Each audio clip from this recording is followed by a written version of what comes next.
Sejam muito bem-vindos a mais um episódio do Rizomed Conecta, local de histórias de pessoas, de empresas, histórias que conectam e transformam.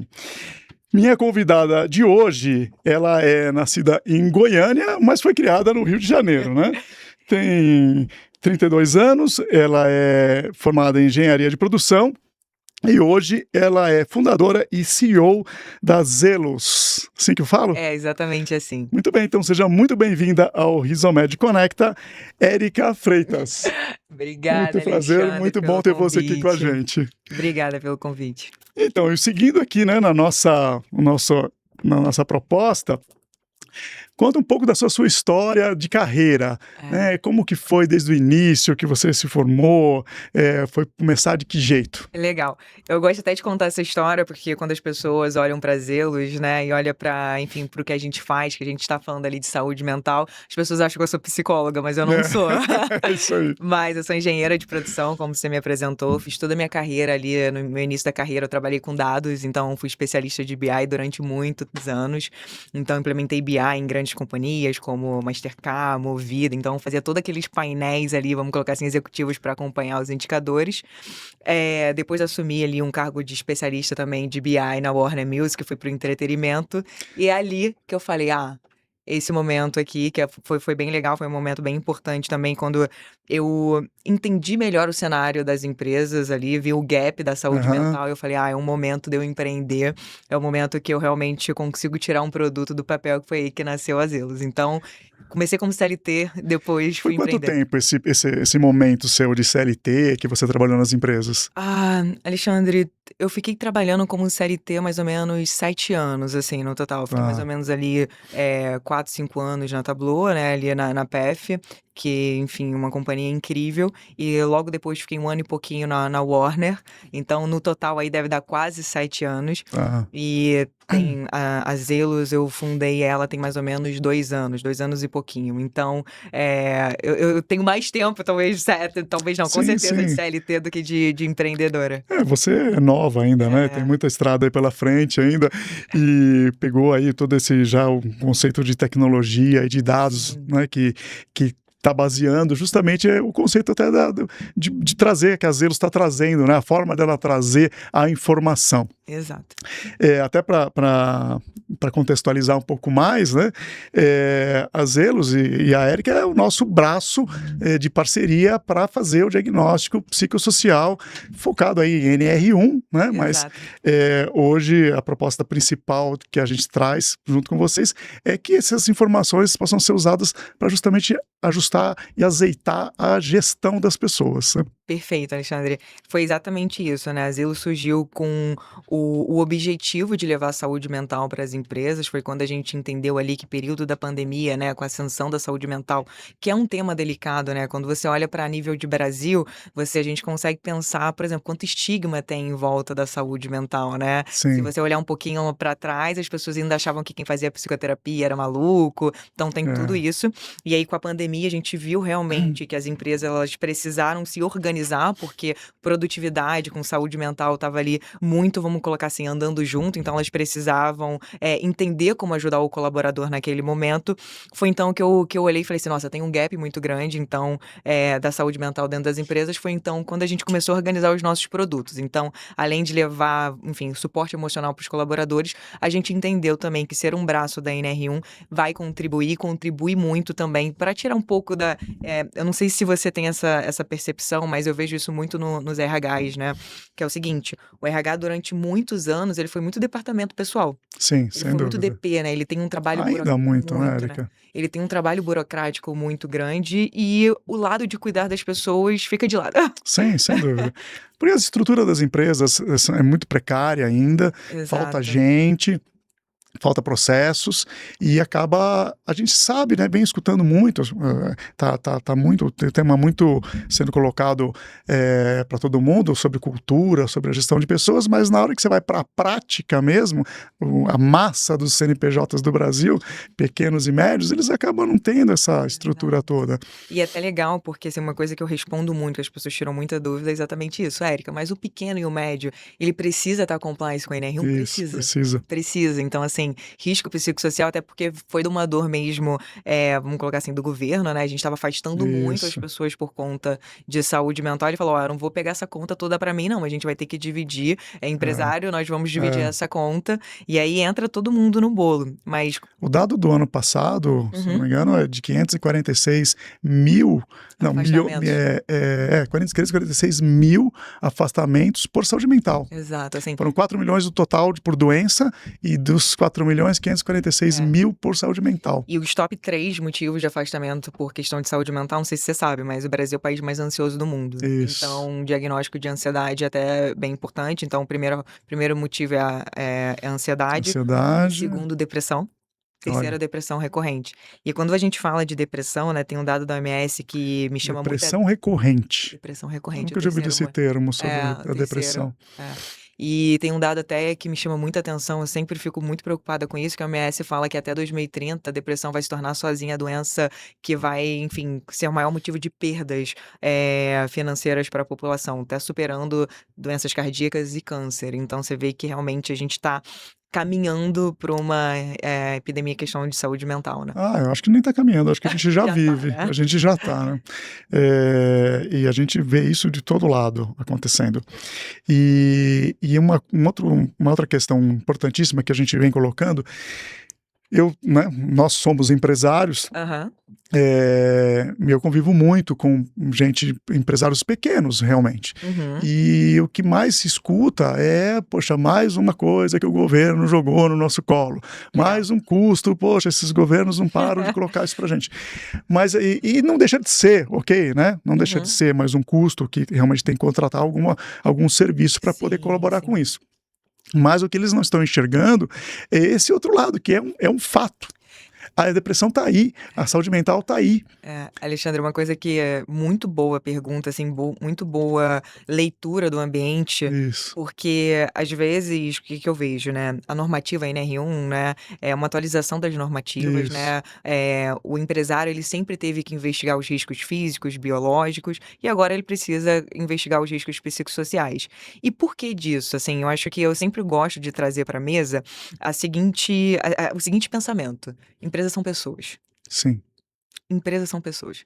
Se você não cuida das pessoas, né, a gente vai falar de tudo que ali acomete, que é queda de produtividade, presenteísmo, absenteísmo, que são coisas que a gente nunca mensurou e a gente não sabe a perda daquilo. Então, quando um médio empresário, pequeno empresário fala, Érica, mais uma coisa que eu falei, cara, agradece, porque agora o seu RH, ele vai ter que se movimentar para te mostrar como é que tá a produtividade dos seus colaboradores. Ele vai sair de uma posição onde ele chegava para você e falava assim, Alexandre, eu acho que lá na empresa fulano não gosta de fulano e o clima tá meio estranho, porque fulano tá de cara feia, não tá chegando no horário, e a gente vai começar a trazer agora informações, a gente vai começar, por exemplo, a gente vai começar a acompanhar. Então, vou trazer dados para você mostrar que está acontecendo assédio de qualquer natureza dentro do ambiente de trabalho. Isso é impossível você produzir, você, enfim, prosperar com um ambiente, com uma cultura, por exemplo, de assédio, má gestão de mudanças organizacionais. Então, a gente começou a fazer um movimento que é muito bom, né? A pessoa, no primeiro momento, ele pode até olhar aquilo ali como mais uma coisa para ele fazer, mas com certeza ele vai ter um ganho muito maior se ele ficar compliance, se ele seguir todas essas diretrizes, porque ele vai ter dados, ele vai ter informação, ele vai cuidar muito melhor do colaborador. É isso, porque é esse ponto que você colocou. Poucos medem. Quanto custa as faltas? Não é? Quantas faltas você teve? Qual o seu percentual de faltas? Ou que é o mais grave que a gente sabe, né, que é o presenteísmo, que é estar presente sem render, né? Não, isso é muito custoso. Isso é muito custoso. E ninguém mede isso. Não mede. E sai muito mais. A gente coloca que você tratando isso, você vai ter retorno financeiro, vai ter um ROI sobre esse. A gente já tem um ROI da saúde mental, que a cada $1 investido, você tem um retorno de 4. Então. Olha isso.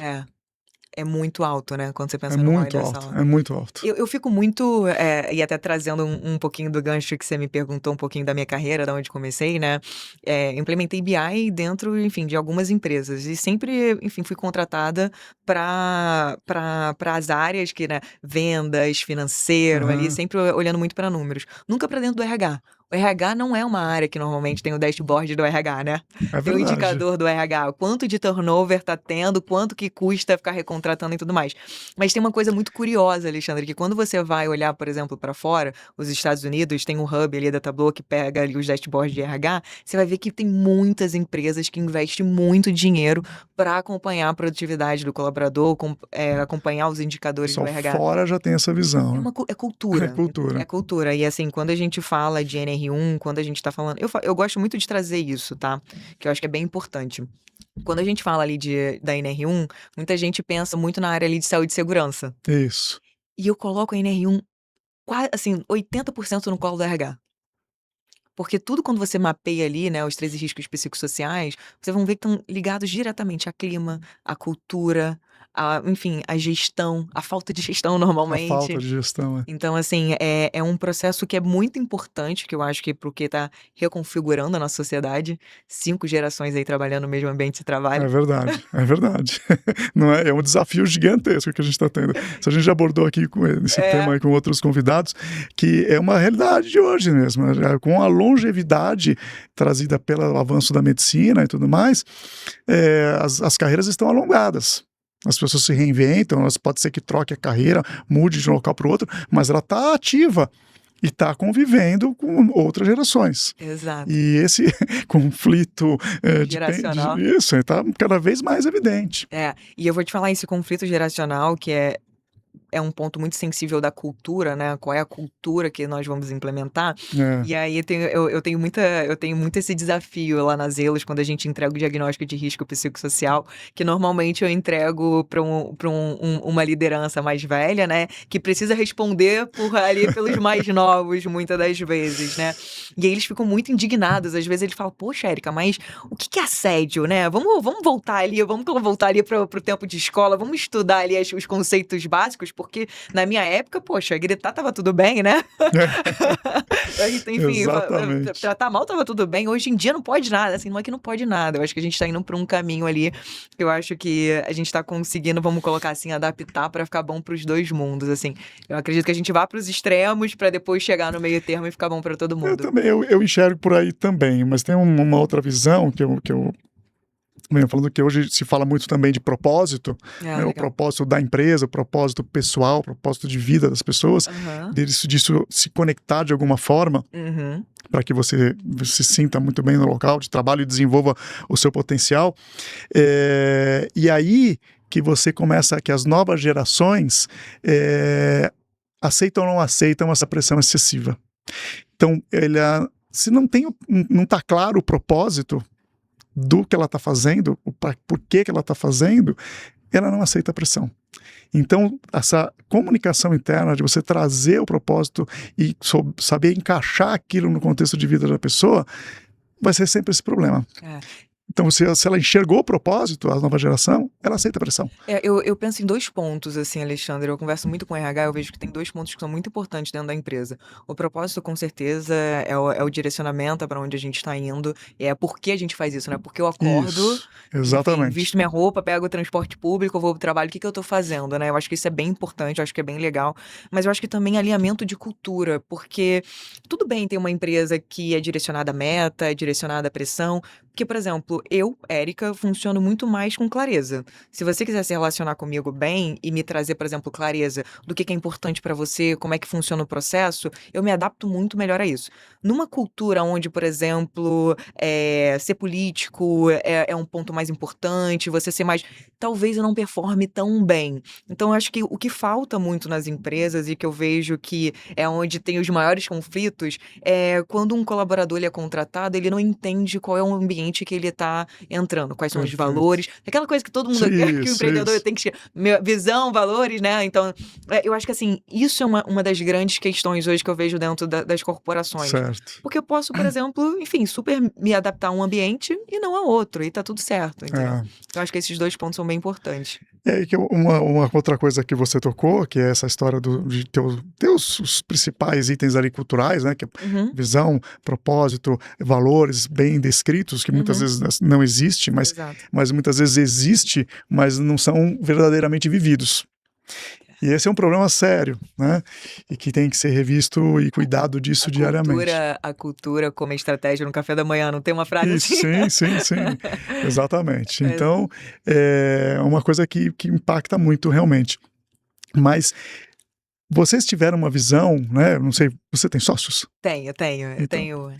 o Pedro é É o sócio? Pedro é meu sócio, Isso. Pedro é meu sócio. Vocês tiveram uma visão realmente muito importante, muito ampla de como fazer. Acho que a tua bagagem que você trouxe lá de trás, de engenheira, de ter trabalhado, né, nessas empresas grandes Ajudou e na bastante. área de tecnologia. E vocês realmente têm uma plataforma muito diferenciada. Eu sei porque nós estamos utilizando como parceiro e também para o nosso próprio negócio. Nós Aham. aplicamos lá Sim.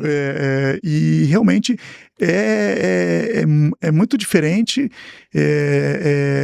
moderno, né, atual, via WhatsApp, aquelas perguntas que vocês já estão prontas ali e realmente fáceis da pessoa participar e ter a aderência das pessoas Legal. e o RH conseguir enxergar aqui no dashboard, né? Quem respondeu, quem não respondeu, para poder cobrar essa pessoa. Escuta, você precisa aderir, ou se ela não aderir também, depois ela não pode reclamar porque ela não aderiu, né? Não é isso? Exato. A gente fez o dever de... Conta melhor do que você, que é claro. especialista. Não, é exatamente isso. Assim, eu acho que um dos principais pontos quando você empreende é entender qual é a dor que você quer resolver, né? Uhum. E eu acredito que a gente fez esse dever de casa bem feito, assim. Quando eu fui olhar para a área do RH, eu acho que eu trouxe até isso para você, e eu acho que é bem importante trazer. O RH também, quando ele olha para a NR1, quando eu falei para você, né, Alexandre, 80% ali da NR1 tá no colo do RH. Ele realmente ia ficar com mais trabalho, porque ele tem que fazer plano de ação, ele tem que investigar, ele tem que acompanhar aquilo ali. Então a gente atribuiu mais uma função ao RH. Que, por história, vamos colocar assim, o RH é muito sobrecarregado. Sim. Ele tem muito trabalho burocrático, a gente está falando de seleção, de recrutamento e seleção, a gente está falando de toda a parte ali, até mesmo de conflitos internos da empresa, então... Não, a legislação, né, a CLT, ela é por si só complexa. Muito complexa. Exige então, muito. O RH, ele é muito sobrecarregado. Então, o principal ponto que a gente entendeu vamos usar a tecnologia a nosso favor e vamos automatizar o máximo do processo da NR1. Então, o processo da NR1, ela começa ali com toda a parte de comunicação para o colaborador. Ele entender que, por exemplo, a empresa, vocês, por exemplo, fizeram isso muito bem feito, que olha, nós estamos nos posicionando porque isso é muito importante, cuidar de vocês é importante pra gente, então por isso que a gente vai ficar compliance. Depois disso, a gente passa o inventário, então a gente escolheu o inventário olho a dedo, a gente usa HSE, que é um inventário testado, é um inventário validado internacionalmente, onde ele tem ali toda a parte de metodologia, então a gente consegue trazer uma comprovação científica por trás. E aí vem uma parte que é muito importante, que eu acho que você fez uma pergunta que é bem legal, e dividindo com você, não sei se você já escutou isso, porque quando a gente fala de risco psicossocial, muitas empresas, muitos empresários acham, eu não quero saber se, por exemplo, meu colaborador está com ansiedade, depressão, eles acham que é um diagnóstico, por exemplo, da saúde mental do colaborador, e não é isso. Não é isso. E eu aprendi isso, faz pouco, eu aprendi com você isso. Eu falo isso muito. E eu venho sendo um propagador dessa informação. Porque todo mundo acha que a NR1 quer saber a pessoa, e não é a pessoa, é do ambiente de trabalho. Isso é muito importante. Eu sempre explico que o inventário da NR1, ele é um inventário sistêmico, ele é um inventário de grupo, onde a gente busca analisar, né, o clima organizacional. Então, ele não é uma autoavaliação. Ou seja, eu preciso de engajamento, eu preciso que um grupo responda para eu conseguir um diagnóstico bem feito. Precisa ser um mínimo de quantas pessoas para garantir essa... A gente coloca 5 colaboradores por departamento, até por conta do anonimato, por conta isso, até mesmo do anonimato. Exato, isso é muito importante. Isso é importante dos dois lados, né? Eu acho que também uma das coisas que o colaborador ele fica muito inseguro, e eu acho que a gente traz muito essa segurança, até mesmo por a empresa ser uma terceirizada, né? Não ser a própria empresa aplicando o inventário, é realmente da segurança da informação. Então, ele tem que responder perguntas ali que trazem o dia a dia dele, então, muitas das vezes expõe liderança, expõe, por exemplo, problemas de relacionamento com os colegas. Então, o que a gente entendeu foi que, como é um inventário sistêmico, a gente precisa de engajamento, eu preciso ajudar as empresas, os colaboradores das empresas, a responderem ao inventário. Então, a gente atende desde empresas que têm um colaborador muito operacional, que é o cara que, por exemplo, está no chão da fábrica. Ele não está ali no computador com o e-mail aberto para responder o inventário. Como é que eu faço um colaborador desse responder? Uma transportadora, o caminhoneiro está longe, não, né? Exato. Então, a gente automatizou tudo. Então, hoje o nosso envio a gente pode fazer tanto pelo WhatsApp, o envio do inventário, a gente consegue fazer por e-mail, a gente é multicanal, que a gente fala, né? Então, Bacana. entendendo ali a realidade da empresa, a gente faz esse envio porque o colaborador participar é muito importante. E aí depois a gente entrega.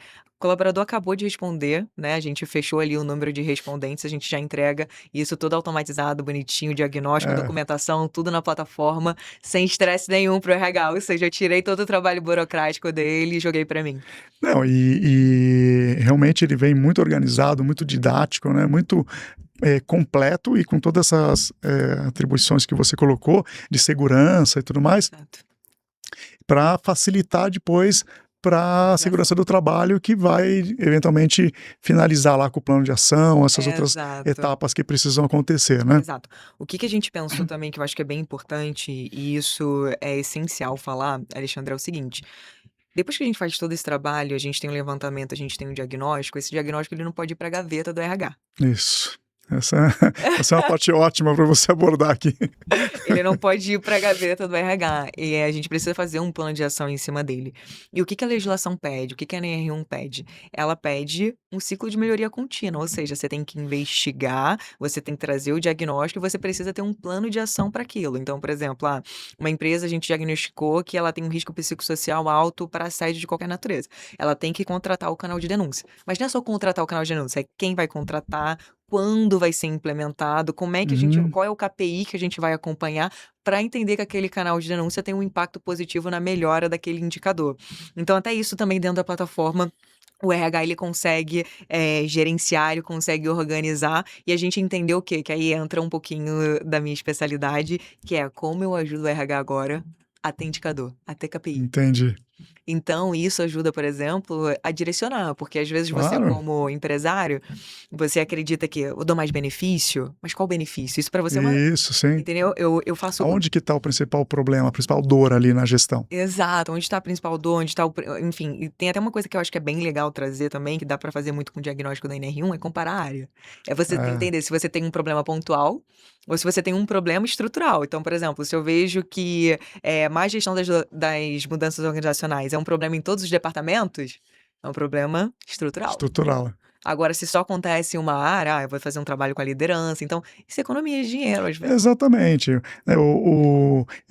Esse é o divisor de águas do empresário, Aham, na hora de ele olhar para a NR1. Vou só ficar em compliance e botar na gaveta, ou vou trazer isso para a prática? Porque se ficar na gaveta, vira o custo. Vira o exato. custo, vira o problema. Se trouxer para ação, vira ROI. Vira ROI. Perfeito. Não é isso? Não, essa frase a gente podia até, tem até que virar um post isso aí Isso. em collab, porque é exatamente isso. E é aí que eu estou colocando, porque existem esses entraves, né? De novo, lá o maior número que a gente viu lá, né? Brasil, o país que mais tem número de CNPJs do planeta. Mas você vai ver, são micro CNPJs, pouquíssimas pessoas em cada um, e que vira até uma dificuldade técnica de aplicar. Sim, Não é super. isso? Isso é um ponto. E aí entra algumas questões também, né? Porque imagina, agora quando a gente. Porque a plataforma, porque ferramenta é muito importante nesse cenário. O RH ele não está acostumado a fazer isso. É. Então, se eu não dou ferramenta para ele, se eu não dou formas dele acompanhar isso, ele fica, enfim, ele fica com um trabalho ali que é muito oneroso, ele não consegue acompanhar, ele não consegue, até mesmo, vamos colocar assim, trazer direcionamento, então isso é um super problema. E quando a gente olha para empresas menores ainda, que tem pouquíssimo braço, a É. ferramenta ajuda ainda mais. Quando a gente, e eu acho que é bem legal falar esse cenário que você trouxe, né, da quantidade de empresas, né, de porte pequeno, com o número de CNPJs até alto, até mesmo dentro da empresa, isso a gente já viveu em alguns Isso. cenários.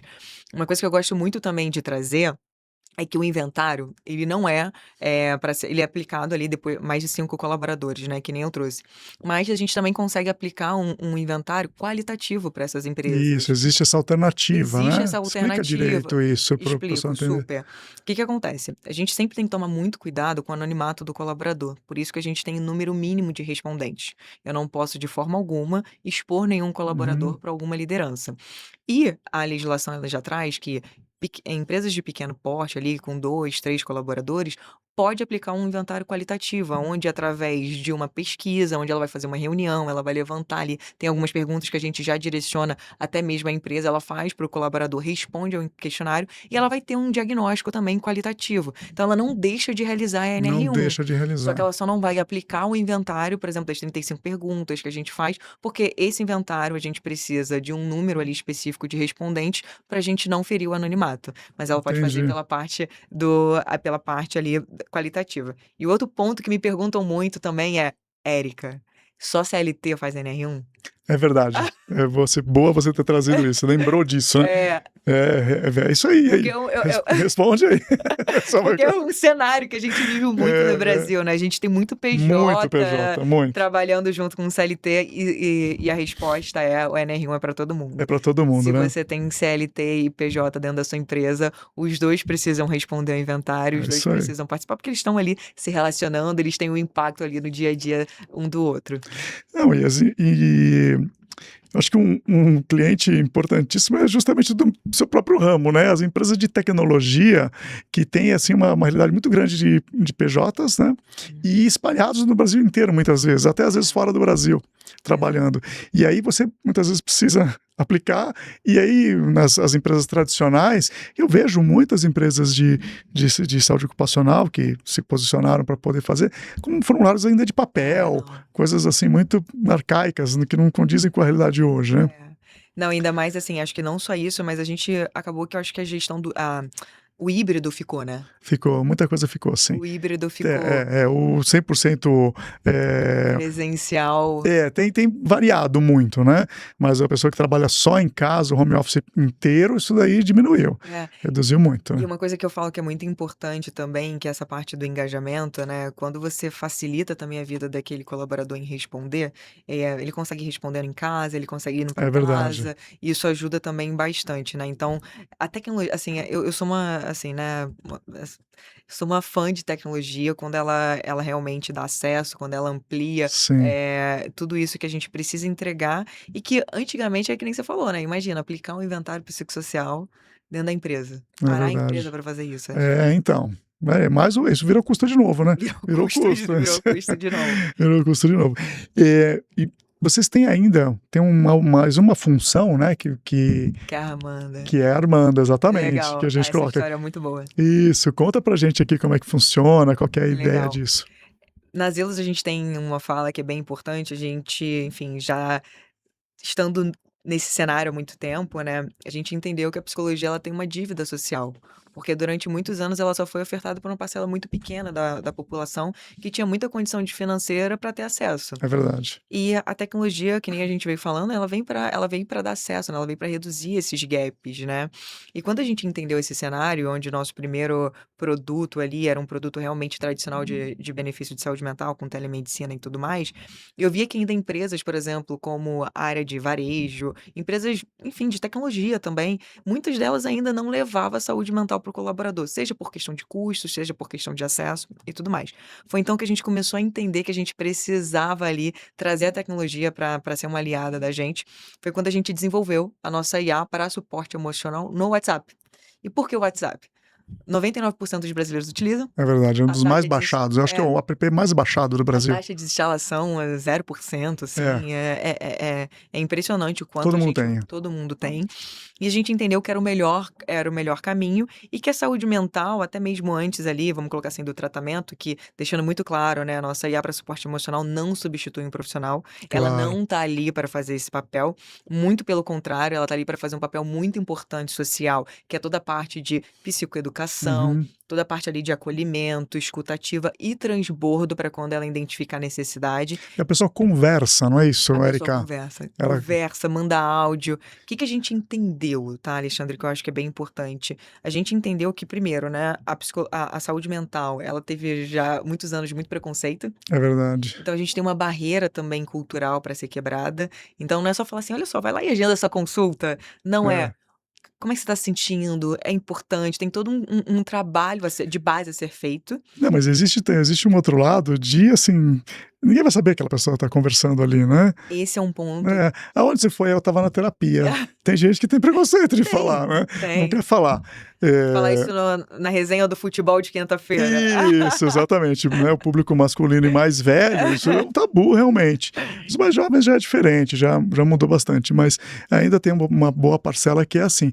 E você ter esse primeiro momento, né, de você poder ali conversar de forma sigilosa no seu celular, se digitando para qualquer outra pessoa, mas você está conversando com essa IA, né, e que tem toda uma bagagem, foi desenvolvida com psicólogos, né? Psicólogos, psiquiatras, a gente usou muito a nossa base ali de profissionais para trazer melhorias para ela, né, para trazer ali toda a parte, vamos colocar assim, de personalização que a gente precisa, de transbordo, entendendo as necessidades, entendendo também o que a gente vai aplicar de técnica. Então a gente tem muita coisa ali da terapia cognitiva comportamental para ajudar no dia a dia daquele colaborador, até mesmo como técnicas de respiração. A gente traz um pouquinho de tudo. Eu acho que é bem legal porque a gente conseguiu também aplicar a IA ali no início, né, junto com um grupo de uma empresa, né, de plano de saúde, então também trouxe uma base técnica pra gente que foi muito boa. Então a gente conseguiu fazer com muita responsabilidade e Bacana. pensando exatamente nisso, como a gente aproxima o colaborador do especialista. Então, às vezes, a gente sofre ali um preconceito dos especialistas achar, não, vocês estão querendo fazer o nosso trabalho, a IA nunca vai fazer, e não vai mesmo, assim, mas não é pra isso.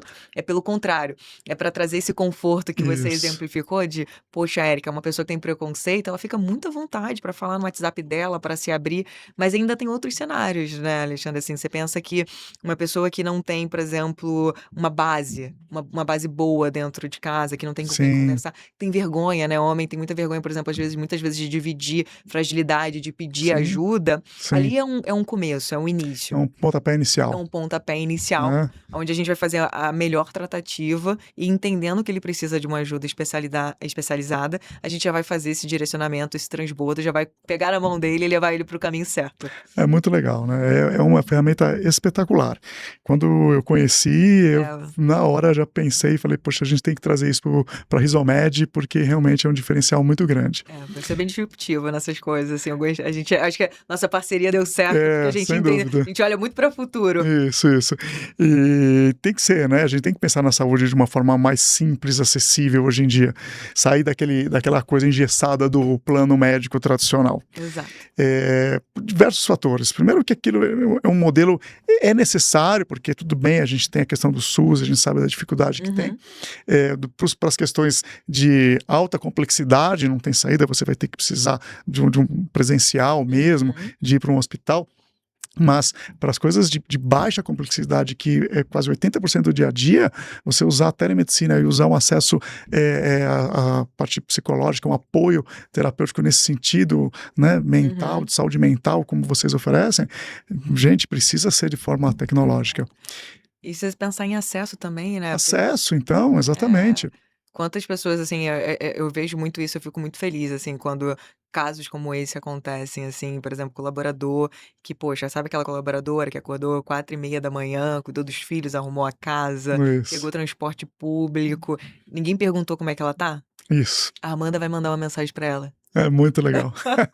Entendeu? Então, assim, a gente dá um espaço para a pessoa desabafar, a gente dá um espaço para a pessoa entender que a dor dela é importante, que ela pode precisar de ajuda e tá tudo bem. E que se ela precisar, tem todo um suporte ali para aquilo acontecer. E Érica, para a pessoa entender, a questão do sigilo que existe ali por trás desse mecanismo, a pessoa consegue ali fazer todas as perguntas e responder tudo que está na cabeça dela. Como é que funciona isso? Então, a zelos, no geral, o que rege a gente é a Lei Geral de Proteção de Dados, né? Tá tudo no complexo da LGPD, né? Exato. Tem toda essa segurança da informação. Nós viemos ali, né? Nós nascemos de um braço da CM, que é da CM Corp, que já é uma empresa que está há muitos anos no mercado. Então, toda a parte de segurança de dados, toda a parte, enfim, que a gente pensa em anonimato e tudo mais, a gente tem muito rigor com isso. Na verdade, fecha uma empresa, né? Então, assim, a gente é um ponto muito sensível, onde a gente toma muito cuidado, a gente tem toda a parte ali de criptografia, toda a parte de anonimato, tudo certinho para trazer esse conforto pro colaborador. E até uma coisa que eu vejo, que eu já até trouxe ali, que acontece isso na NR1, mas também acontece isso com a IA para suporte emocional, é que quando a gente, como terceiro, leva isso para a empresa, o colaborador ele até se sente mais à vontade, que não é iniciativa, por exemplo, que vem ali da empresa, vem de uma empresa parceira, então ele já entende isso, por exemplo, como mais, vamos colocar assim, mais um afastamento ali das informações dele. Entendi. E aí todas essas informações a gente só entrega entrega ali, enfim, né, de forma global, né? Então eu te dou acessos, por exemplo, de utilização, só te dou indicadores, vamos colocar assim, anonimizados, então a quantidade de utilização, quanto foi no mês, então você não tem nenhuma informação pessoal de alguém. Pessoal, né? Não tem. Muito legal. Muito bacana. E como é que são os planos aí para o futuro? Como é que tá o pensamento aí para Eu acho. trazê-los? Legal. Essa é uma E para pergunta. você, para o Pedro, né? Essa é uma pergunta muito importante, na verdade. Eu acho que é uma pergunta que eu e o Pedro, quando você pensa em startup, como nós Isso. somos, eu acho que a gente se pergunta isso quase todos os dias, assim, para onde nós vamos, né? Mas o que eu vejo, tá? Eu vejo que tem um ponto muito importante, que é a união da tecnologia com a parte de assistência, com a parte realmente de atendimento. É cada vez mais aproximar esses dois universos. A gente já vê iniciativas, por exemplo, até mesmo fora do país, onde a gente vê, por exemplo, as pessoas utilizando a IA para dividir, para fazer toda essa parte mesmo de desabafo, levando ali, por exemplo, um resumo para a psicoterapia ser muito mais direcionada para o dia a dia dela. Então a gente vê essa união, Bacana. que é muito legal, que eu acho que é o caminho que a gente está trilhando, a gente está, enfim, cada vez mais identificando como a gente consegue trazer esses dois universos para trabalharem junto, e aí oferecer uma experiência melhor pro cliente, reduzir custo, porque eu não posso deixar de falar que saúde mental, ela é cara, porque ela é uma Sim, especialidade saúde no geral, né? geral, mas você pensa assim, é uma especialidade semanal. Isso. É verdade, isso aí você fica ali constantemente, né? Tem gente que fica Exato, anos então, ali. anos. Então, e tem uma coisa que eu gosto muito, Alexandre, de falar, que é saúde mental, ela tem que ser preventiva, né? Normalmente a gente olha para a saúde mental quando a gente vê É verdade. uma coisa que a gente até fez junto um colaborador que tem a Risomed, ele pode usar a Amanda 24/7. Ele não é um seguro saúde, ou seja, eu não É, vou esperar ele adoecer para oferecer esse serviço para ele ou esperar ele pedir ajuda. Pelo contrário, a gente leva ajuda até ele. Nós somos proativos, nós é não isso. somos reativos. Então, esse é um ponto bem importante. Mas eu só consigo ser proativa por quê? Porque eu uso tecnologia. Sem dúvida. A tecnologia, ela reduz esse gap. Isso. Você não tem que se deslocar. Falar em grandes centros no Brasil, né? No nosso caso aqui, São Paulo, Rio de Janeiro. Aham. A pessoa se deslocar é um transtorno, essa já é uma dor. Exato, não. E eu sempre coloco o seguinte sentido: como a gente tem questão de acesso à renda e tudo mais para o trabalhador ali, a empresa paga o transporte para ele trabalhar. Não paga para ele se cuidar, não paga para ir para o posto de saúde, né? Não paga para ir para uma consulta. Então ele vai adiando, aí o problema só se agrava. Aí quando ele tem que ir, porque não tem mais jeito. Exato. E aí o afastamento é muito maior. Exato. E nesse período ele fica afastando é o presenteísmo, né? Tá lá sem render, porque tá dando um jeito, tá empurrando com a barriga, mas não tá conseguindo performar como deveria. Exato. E também tem questões até mais, assim, eu vou colocar simples, que são inerentes a qualquer pessoa, que você não performa bem também quando você tá com um problema dentro de casa, quando você tá com um problema com o quando você tá com um problema com um filho, ou quando você se relaciona mal dentro de casa. Então, tem toda uma parte também ali do autoconhecimento que é importante pra gente se relacionar melhor. É isso aí. Então, hoje o mercado, vamos colocar assim, essa nova geração busca e pede por mais diálogo, por mais conversa, as coisas Sim. têm que estar mais claras. Então, vamos colocar assim, tem todo esse suporte que é importante. E eu vejo que cada vez mais a gente trazer a tecnologia alinhado ao atendimento, a gente vai ter um resultado melhor, a gente vai ter ROI. É Então, assim, a verdade. gente vai ter tudo, vamos colocar assim, feito para aquele paciente ele ter algo preventivo, ele ter um suporte, e no final do dia ser mais produtivo. Não, e sem dúvida. E é uma tensão, né?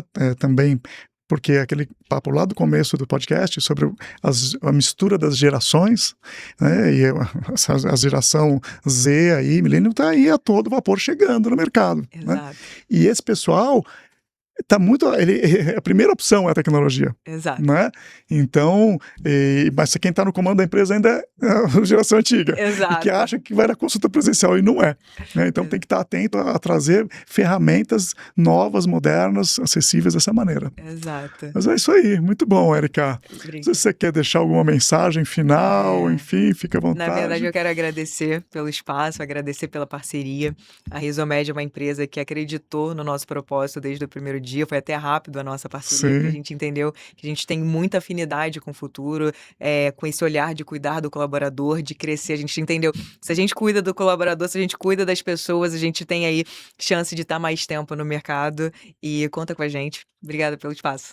Imagina, eu que agradeço a sua presença, é uma parceria que realmente tem acontecido de forma muito ampla, né? Agregou demais a realidade da Rizomed, e o futuro a gente vai crescer muito juntos, né? Deus É isso quiser. aí, Erika. Obrigada. Prazer, viu? Eu que agradeço. E é isso aí, pessoal. Muito obrigado aí pelo tempo de vocês e até o próximo episódio do Rizomed Conecta. Um abraço.